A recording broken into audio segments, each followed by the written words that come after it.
Shalom, yuk kita akan belajar dan melihat beberapa ayat tentang malaikat.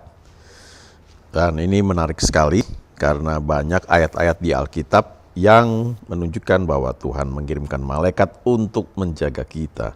Yang pertama di Mazmur 34 ayat 8. Dikatakan malaikat Tuhan berkemah di sekeliling orang-orang yang takut akan Dia lalu meluputkan mereka. Jadi dengan kata lain, kalau kita dalam lindungan Tuhan, kita selalu luput dari bahaya.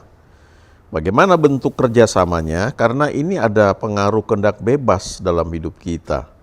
Saya ingat kesaksian seorang hamba Tuhan, dia pernah diundang bicara di satu pelayanan, tapi kemudian setelah dia oke, pada titik tertentu tiba-tiba dia membatalkan.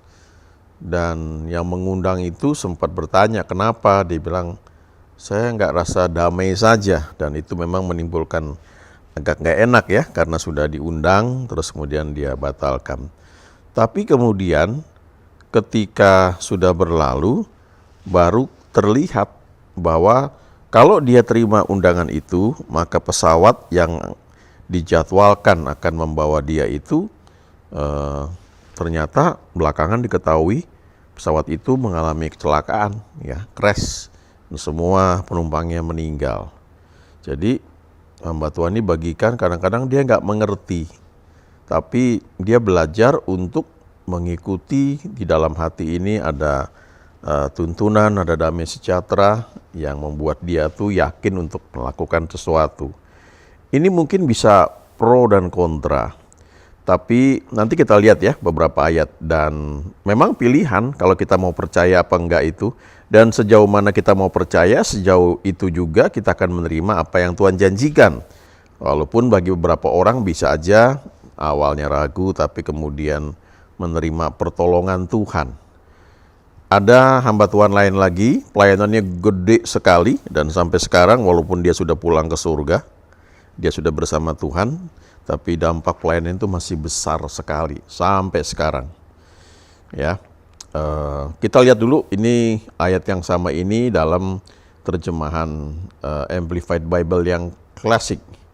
The angel of the Lord encamps around those who fear Him, who revere and worship Him with awe, ya, and each of them He delivers.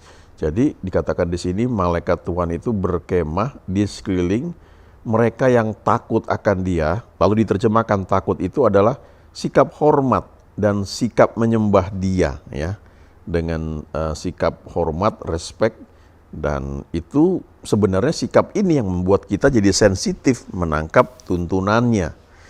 Hamba Tuhan yang saya ceritakan tadi, ya memang kita terbatas pengetahuan, tapi dari setiap kejadian itu kita bisa belajar, sekalipun apa yang kita pelajari mungkin butuh waktu ya untuk dikoreksi, untuk ditambahin lagi barangkali beberapa pengertian. Tapi kadang-kadang jadi question mark ya, karena pelayanannya gede, kemudian dia tidak hanya aktif sebagai pendeta, tapi juga sebagai konselor, motivator, penasihat bagi banyak pemimpin negara, ya, hebat sekali lah. Dan sampai sekarang kalau saya baca buku-bukunya atau dengar videonya masih ada di YouTube, itu memang sangat memberkati.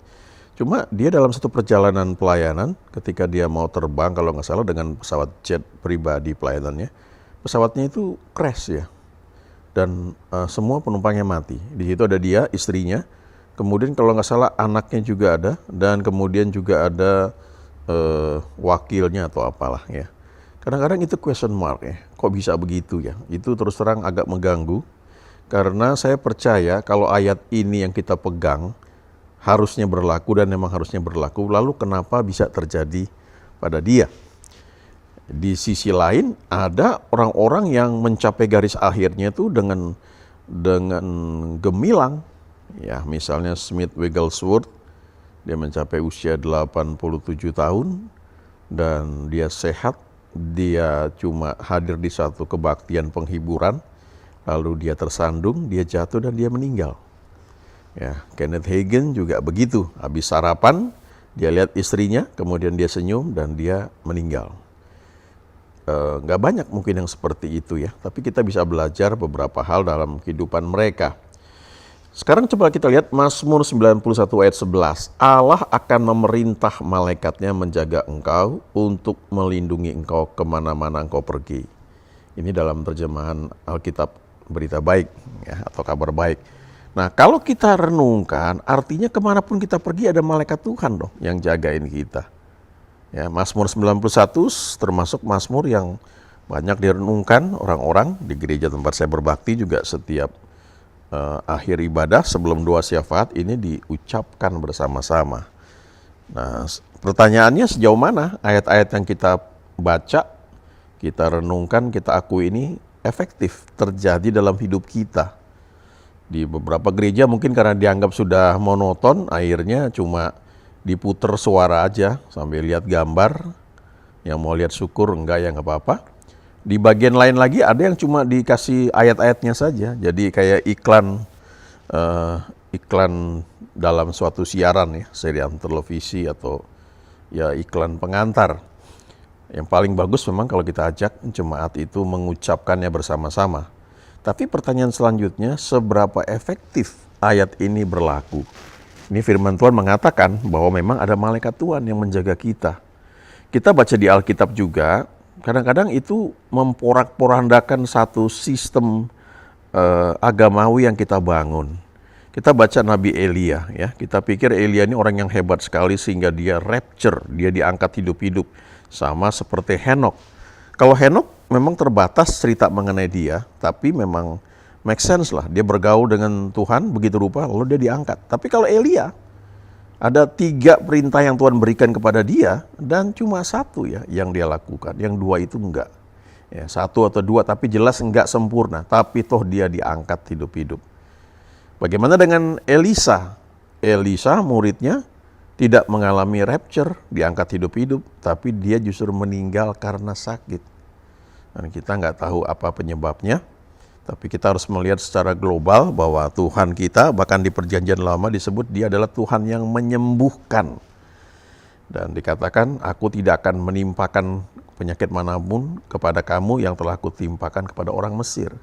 Jadi kita harus lihat hubungannya dengan ayat-ayat yang lain.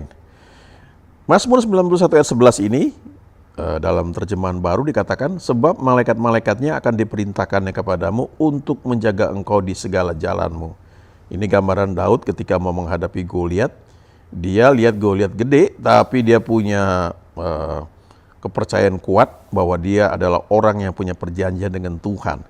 Jadi ada malaikat yang lebih gede yang menyertai dia.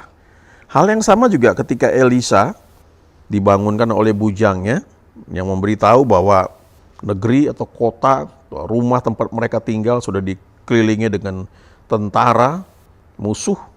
Lalu Elisa bilang, jangan takut, yang menyertai kita lebih banyak daripada yang menyertai mereka.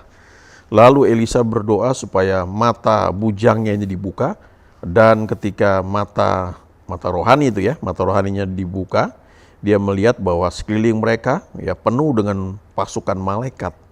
Ya, dengan ya pasukan perang malaikat. Jadi itu satu yang real ya. Coba mungkin kadang-kadang kita nggak sadar dan kita tidak tahu bagaimana kita berinteraksi di sana. Kadang-kadang sesuatu kita anggap kebetulan atau karena sekedar pengakuan iman, tapi sebenarnya ada mekanisme, ada satu sistem, ada hukum yang bekerja. Kalau kita perhatikan dengan baik, kita ikuti, maka kita akan memperoleh manfaat penuh dari hukum-hukum tersebut. Daud ngerti sekali ketika dia berhadapan dengan Goliat, dia bisa bilang, kamu memang gede badanmu, tapi kamu kan gak punya perjanjian dengan Tuhan. Kamu kan gak disunat, aku disunat, aku punya perjanjian dengan Tuhan semesta alam. Jadi ada malaikat Tuhan yang menyertai aku. Sebenarnya katapel dan pedang Daud cuma sarana saja yang dipakai, ya, tetapi kekuatan di balik itu sebenarnya ada kuasa Tuhan, ada malaikat Tuhan, sehingga dengan sekali lempar batu ya, sling langsung mengenai jidatnya Goliat dan langsung tumbang. Ya, jadi tetap harus ada yang dilakukan, tapi itu terjadi karena kuasa Tuhan. Ada banyak ayat-ayat di Alkitab mengenai hal ini dan butuh waktu untuk mempelajari dan merenungkannya. Salah satu prinsip yang bisa kita perhatikan ada di Mazmur 103 ayat 20 yang mengatakan, pujilah Tuhan hai malaikat-malaikatnya, hai pahlawan-pahlawan perkasa yang melaksanakan firman-Nya dengan mendengarkan suara firman-Nya. Jadi malaikat Tuhan ini bekerja karena ada firman Tuhan yang mereka dengar. Ya, sekian tahun yang lalu ada pro dan kontra karena ada hamba Tuhan yang mungkin mengajarkan kita bisa perintah malaikat Tuhan. Lalu biasanya itu orang-orang yang memang terlibat dalam pelayanan karismatik atau pelayanan yang melibatkan karunia-karunia roh, pelayanan yang melibatkan pelepasan, ya, sehingga mereka tuh sudah berinteraksi. Ya, ada ayatnya kan, kalau kamu ikat di dunia ini maka akan terikat di surga. Kamu lepaskan di dunia ini, akan terlepas di surga. Tetapi apa yang kita ikat, kita lepaskan itu tentunya harus sesuai dengan yang ada di surga. Artinya kita punya hubungan dengan Tuhan. Jadi ketika kita memerintahkan malaikat Tuhan, pandangan orang lain itu mengatakan kok kita bisa perintah-perintah malaikat Tuhan. Tetapi kalau kita menyadari bahwa Tuhan selalu ada bersama dengan kita, dan kita hidup dalam tuntunan Dia, maka sangat mungkin sekali apa yang kita perintahkan itu karena dorongan dari Tuhan dalam hidup kita. Bisa seperti itu. Ya, tentu ada juga karena emosi kita, ya, bisa aja. Kan manusia itu kan nggak sempurna, ya. Ada roh, jiwa, tubuh. Rohnya ada sempurna, tapi jiwanya ini kan mungkin kecampur-campur, ya. Tapi prinsip ini berlaku bahwa malaikat Tuhan itu bergerak karena mendengar firman yang diucapkan, disuarakan. Jadi ya kita perlu belajar juga waktu membaca, merenungkan firman Tuhan, apalagi yang menyangkut hal-hal khusus, spesifik, ya, kita deklarasikan istilahnya, kita declare, dan malaikat-malaikat Tuhan akan bekerja melakukan apa yang kita katakan itu. Lalu ada hamba Tuhan lain lagi ngambil jalan tengah, ya kita minta Tuhan yang memerintahkan malaikatnya yang untuk melakukan sesuatu, ya. Mungkin itu masih benar lah, ya. Tapi kalau menyangkut mengusir iblis, itu hal yang beda. Di perjanjian baru khususnya, kita tidak bisa berdoa minta Tuhan mengusir iblis. Tetapi Alkitab mengajarkan orang-orang percaya yang melakukannya. Tentunya melakukannya harus dalam tuntunan Tuhan. Nggak bisa semaunya. Jadi ada deklarasi, ya, ada komen, perintah, tapi komen atau perintah itu harus dalam tuntunan Tuhan. Kalau kita baca lagi Mazmur 34 ayat 7 ini atau ayat 8 dalam bahasa Indonesia, dikatakan malaikat Tuhan berkemah di sekeliling orang-orang yang takut akan Tuhan, yang respect, yang hormat. Jadi sisi ini nggak boleh hilang, ya. Ini keintiman, waktu kita punya sikap segan, respect, suka menyembah Tuhan, itu sisi yang membuat kita intim. Tapi kemudian memang kita harus ucapkan satu perintah. Nah, itu bagian kita. Jadi saya cuma berpikir begini, ada orang-orang yang ketika Tuhan pakai luar biasa, kemudian tanpa sadar barangkali mereka merasa mereka menjadi hebat. Mereka sudah ketemu kuncinya. Mereka nggak ngomong sih di mimbar, atau mungkin mereka nggak sadar juga. Tapi sebenarnya mereka sudah berpikir, gue udah punya kuncinya. Caranya begini. Jadi dengan kata lain mereka sepertinya nggak perlu. Mereka sepertinya mau bilang nggak perlu Tuhan lagi. Dan itu tipis sekali.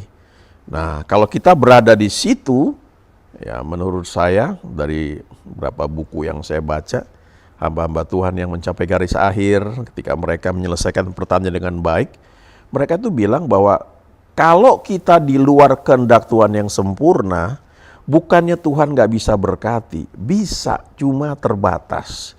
Kalau kamu melangkah keluar dari panggilanmu yang sempurna, kamu rentan terhadap serangan iblis.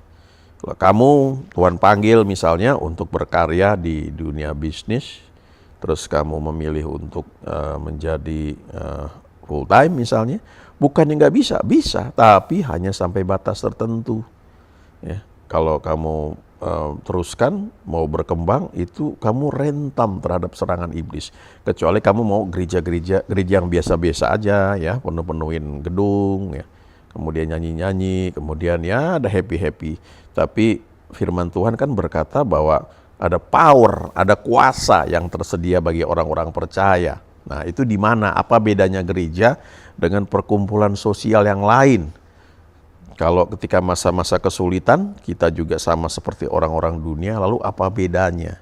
Nah, ini pertanyaan-pertanyaan yang perlu kita renungkan ya. Kita sama-sama belajar, saya juga menjadi perenungan ya.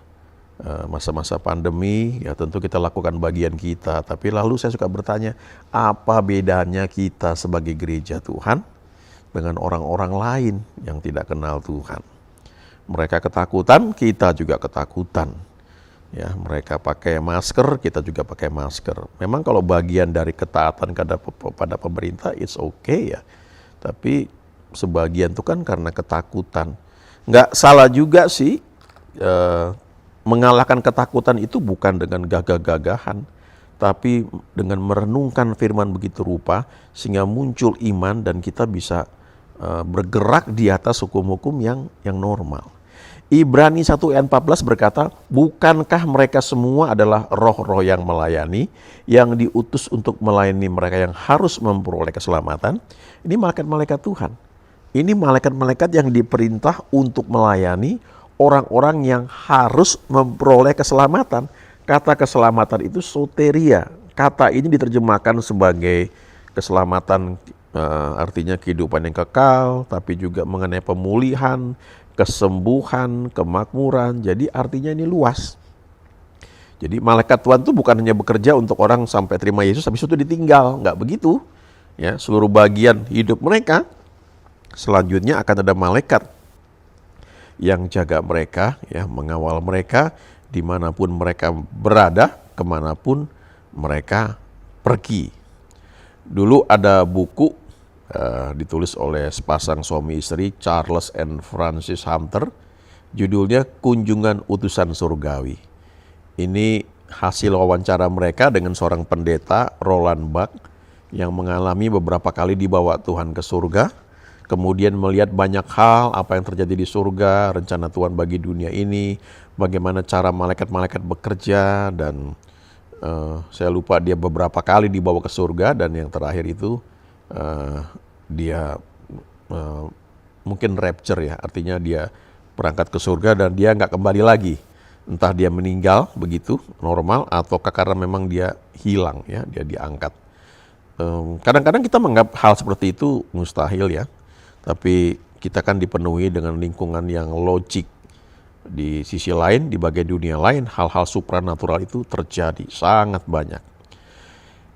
Mazmur 147 ayat 10 dan 11 mungkin ini cukup menolong untuk kita bisa memahami beberapa hal yang tadi kita bahas. Dikatakan di sini, Ia, yaitu Tuhan, tidak suka kepada kegagahan kuda, Ia tidak senang kepada kaki laki-laki. Tuhan senang kepada orang-orang yang takut akan Dia. Nah, kata takut itu adalah orang-orang yang respect, hormat, suka menyembah Tuhan. Ini orang-orang yang nempel sama Tuhan. Tuhan senang kepada orang-orang yang berharap akan kasih setianya. Jadi kalaupun kita punya kuda yang gagah, ya kita kuat perkasa, kita punya posisi, punya uang, punya fasilitas, kita harus tetap punya sikap hati yang respect, hormat, mengandalkan Tuhan. Ini bedanya tipis sekali ya. Saya nggak tahu persisnya, tapi barangkali hamba Tuhan yang tadi saya ceritakan bisa saja kejebak di situ. Sehingga kemudian walaupun dia pulang ke surga ya, tetapi dia mengalami kecelakaan yang mungkin bagi sebagian orang itu jadi question mark. Tapi anyway, saya percaya dia bersama Tuhan, upahnya menyertai dia. Dan satu ayat yang dia pegang di Mazmur 91, aku akan mengenyangkan dia, aku akan memuaskan dia dengan umur panjang. Jadi dia bilang saya mungkin meninggal tidak dalam keadaan, tidak dalam usia lanjut, tapi saya meninggal dalam keadaan puas ya. Itu ayat yang dia suka pegang. Nah, Yakobus 4 ayat 7 menjelaskan juga hal ini. Karena itu tunduklah kepada Allah dan lawanlah iblis, maka ikan lari daripadamu. Jadi dua hal. Tunduk kepada Allah, respect, hormat, worship, baru lawan iblis. Dua-duanya harus ada. Ya, kita nggak bisa gagah-gagahan, ya, tengking iblis ya, buat pelayanan terima pengusiran setan misalnya, tanpa kita punya sikap tunduk kepada Tuhan. Nah, ini ayat yang memang Tuhan janjikan buat kita semua. Dari ayat ini kita belajar, dikatakan umur panjang di tangan kanannya, kekayaan dan hormat di tangan kirinya. Itu bagi siapa? Bagi orang yang mencari hikmat dan didikan. Artinya mau belajar. Artinya umur itu kita nggak bisa bilang Tuhan yang tentukan. Ada banyak ayat yang mengatakan orang yang membenci laba yang tidak halal memperpanjang umurnya. Tahun-tahun orang yang takut akan Tuhan diperpanjang, tahun-tahun orang fasik diperpendek. Ada banyak ayat yang menunjukkan hal tersebut. Jadi ternyata usia kita itu ternyata fungsi dari sikap kita juga. Kan Tuhan juga berdoa bahwa supaya kita dilindungi daripada yang jahat, kita nggak cepat-cepat pulang ke surga, tapi selama mungkin di bumi ini dalam tuntunan Dia. Dan tentunya menikmati berkat Tuhan senantiasa. Haleluya. Amin.